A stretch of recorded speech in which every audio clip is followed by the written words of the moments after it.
इमाम अली अलैहिस्सलाम रस्ते तां गुज़री रहिया हुआ त ॾिठो हिकु शख़्स माण्हुनि जे साम्हूं पंहिंजी नेमतुनि जो ज़िक्र करे रहियो हो। बसि इमाम अली अलैहिस्सलाम वेझो आया ऐं फरमायो, ए बंदाए ख़ुदा, कॾहिं बि हिन 7 शयुनि जो ज़िक्र हिन 7 माण्हुनि जे साम्हूं न कजे। उहो चवणु लॻो, या अली, कहिड़ियूं 7 शयूं ऐं कहिड़ा 7 माण्हू?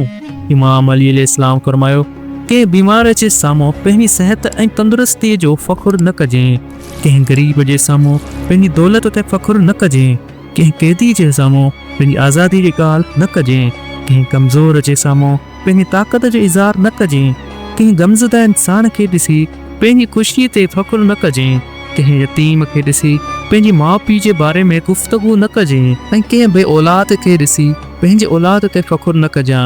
यादि रखिजे, जेको इंसान ॿियनि जे सूरनि खे महसूसु कंदो आहे त अल्लाह कॾहिं उन खे सूर नाहे ॾींदो।